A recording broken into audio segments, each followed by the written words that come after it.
When one of the biggest animation studios in Japan started burning to the ground, nobody could make sense of what was going on. Was it all an accident, or did someone orchestrate the entire incident?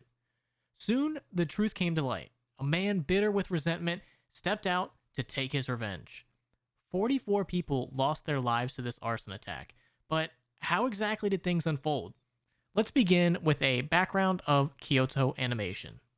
It all started in 1985 when a husband and wife duo, Hideki and Yoko Hata, began an animation journey that would evolve into Kyoto Animation. Before it officially became a company, it was a modest gathering of friends and housewives passionate about painting animation cells. They referred to themselves as Kyoto Anime Studio.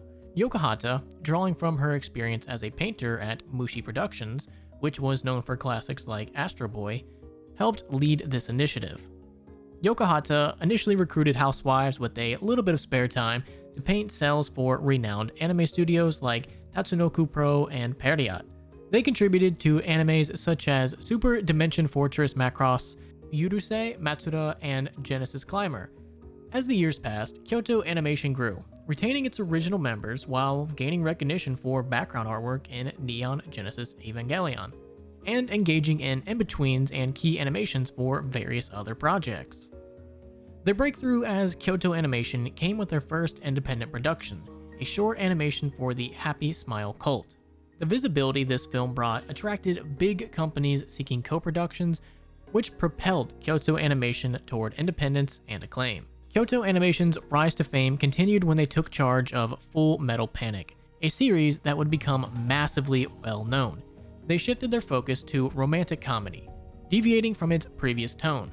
This venture marked their first weekly television anime and expanded their industry connections. With newfound resources, they began adapting previous unexplored material like the light novel Air, leaving a lasting impact on the shoujo genre. Kyoto Animation soon became synonymous with slice-of-life anime, a legacy they upheld for 2 decades. Notable later works include Free, which explored the world of competitive swimming, and Miss Kobayashi's Dragon Maid, the tale of the greatest dragon to have ever taken human form. Throughout its journey, Kyoto Animation carved a niche as a studio celebrated for its heartfelt storytelling, intricate character development, and stunning visuals. Including Studio 1 in Fushimi Ward, Studio 2, and Studio 5. Additionally, their merchandise development division is located in Uiji, just one train station away from Studio 1. Studio 1 primarily housed the animation production staff and was established in 2007. In the year leading up to the arson attack, Kyoto Animation faced a distressing situation with over 200 death threats. Hideki Hata, the company president, disclosed that these threats were anonymous, making it unclear if they were connected to the eventual attack. Nevertheless, Hata took these threats seriously and notified the police and legal advisors about them. Following the notification to the National Police Agency in October of 2018, officers temporarily monitored the head office premises as a precautionary measure.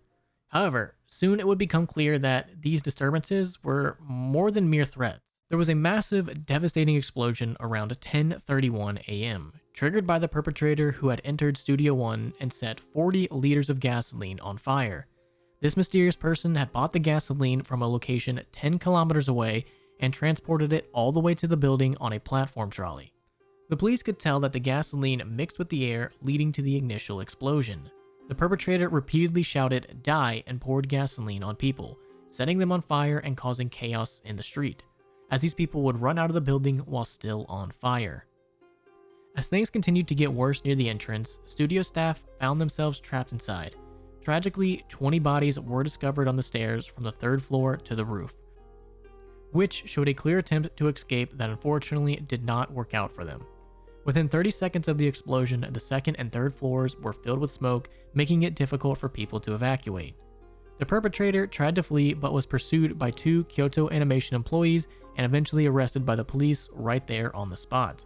Firefighters would gain control of the fire at around 3:19 p.m. and fully extinguish it the following morning at 6:20 a.m. The studio's building, classified as a small office space, lacked fire sprinklers and indoor hydrants, though it did pass its fire safety inspection in 2018. Contrary to initial reports, the studio's entrance did not require pass cards, and the door was routinely left unlocked during business hours. The arson attack brought severe damage, destroying much of Kyoto Animation's materials and computer equipment in Studio One. However, a portion of keyframes displayed in Tokushima escaped destruction. Subsequently, the studio successfully got back some of the original drawings from a surviving server. This attack was a very big deal. It stands as one of Japan's deadliest massacres since World War II's end, and the country's most devastating building fire since the Myojo 56 building fire in 2001. According to one criminology professor, the attack was deemed suicidal terrorism because, interestingly, the perpetrator wanted this to be a suicide mission. The fire at Kyoto Animation was truly devastating, especially because it ended up affecting so many lives in such a terrible way. 70 people were inside when the fire broke out.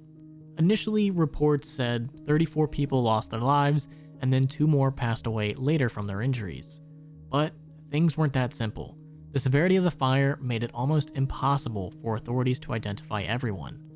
Some victims were so badly burnt that no one could recognize them, which speaks volumes about how bad things got. The aftermath of the fire was equally devastating. They had to use DNA testing to identify the victims, which took up to a week.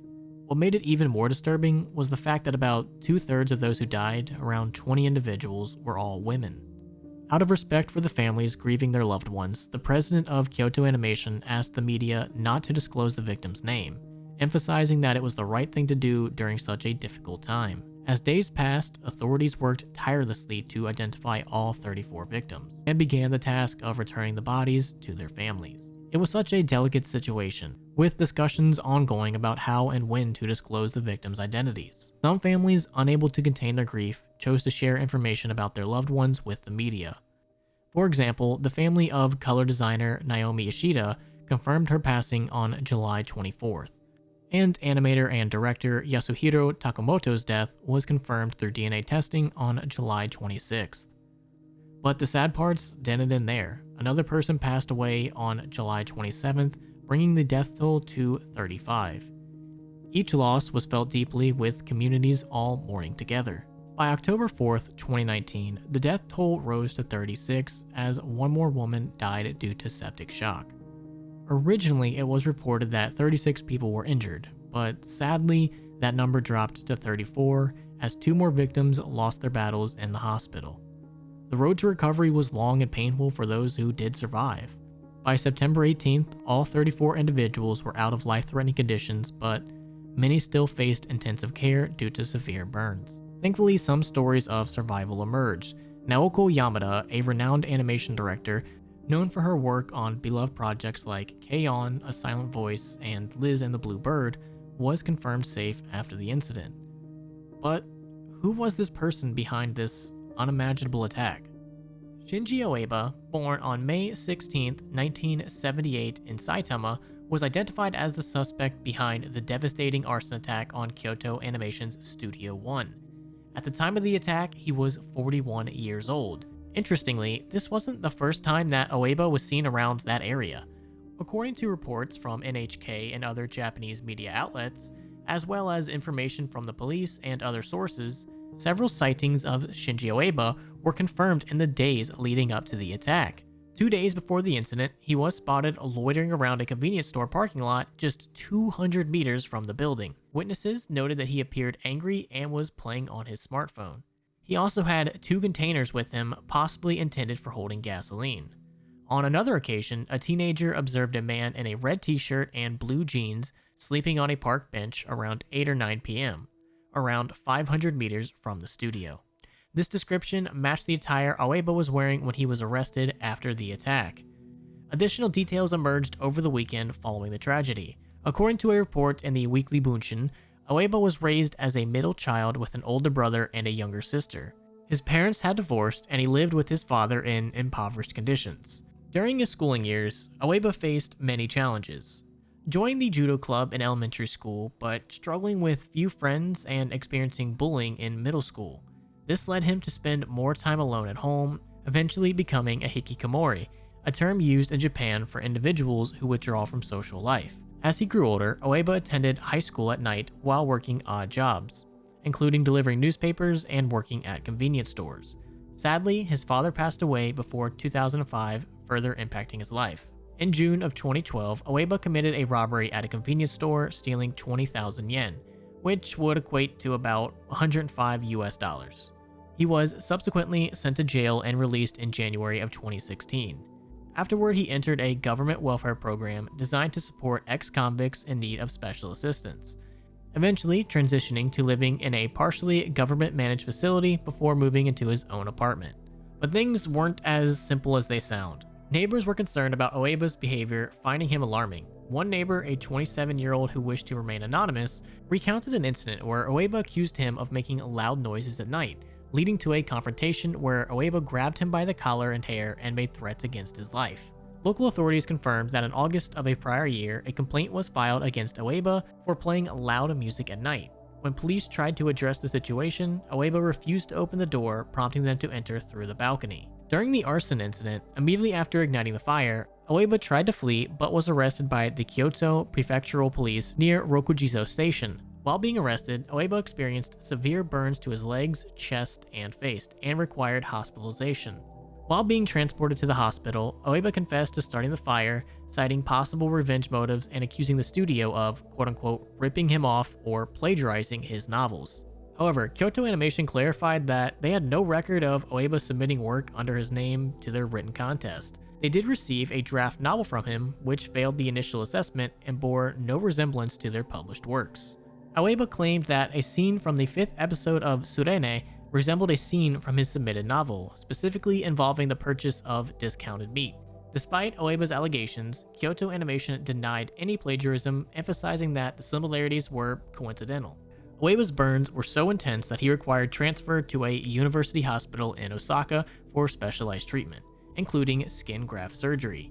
Initially facing life-threatening injuries, Ueba's condition gradually improved, though he still relied on intensive care and respiratory support from a ventilator. By mid-September of 2019, Ueba regained the ability to speak and began his rehabilitation. Eventually, he was able to sit up in a wheelchair and engage in short conversations. During this period, authorities got a warrant for Ueba's arrest, pending confirmation from medical professionals that he could endure confinement. Subsequently, in November of 2019, he was moved to a hospital in Kyoto for the final stages of rehabilitation. Throughout his recovery process, Ueba acknowledged his role in the attack, expressing remorse and gratitude toward the hospital staff for their care and treatment. Ueba expected to get the death penalty for what he had done. Notably, most of his burned skin was treated with experimental artificial skin, as donor human skin was prioritized for victims of the attack. This marked the first extensive use of artificial skin in Japan for treating severe burns. As of January 2020, Ueba remained hospitalized, unable to stand or eat independently due to the severity of his injuries.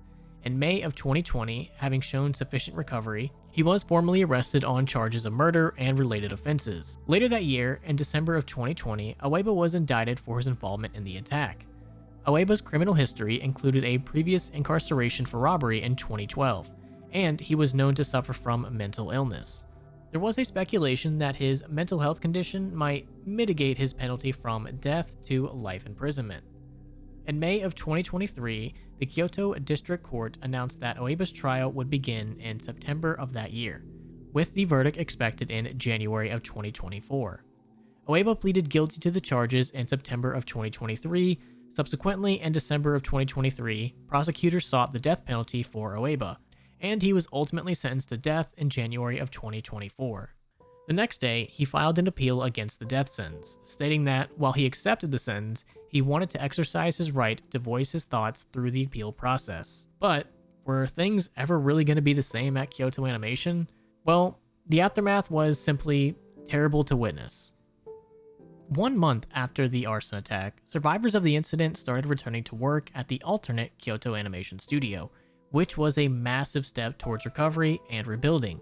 Although the number of employees decreased from 176 to 137, 27 out of the 33 surviving victims took their roles back, while some opted for extended breaks to manage the emotional toll from the attack. Kyoto Animation issued an official statement, urging respect for the victims and their families, indicating that all future communications would be relayed through the police or legal representatives. The demolished building was fully cleared by April 28th of 2020, and plans for the site's future remained undisclosed. Discussions by Kyoto Animation's president Hideki Hata hinted at considerations to replace the site with a green public park and a memorial monument. Although local residents did express concerns that such a memorial might disrupt their peaceful community lifestyle. The impact of the attack also massively impacted Kyoto Animation's production schedule. Notably, a promotional event for the upcoming 2020 film Free was cancelled, and the Sound Euphonium's collaboration with Keihan Mainline faced delays. Additionally, episode 4 of BME experienced postponement, and modifications were made to the third episode of Fire Force, altering the depiction of fires and narration out of sensitivity to recent events. The later episodes of Fire Force were also handled with similar adjustments. The studio has been treading carefully since the incident, making sure that they don't disrupt the healing process that the community is going through right now. In this difficult time, fans and residents of the area have been helping out in whatever way that they can.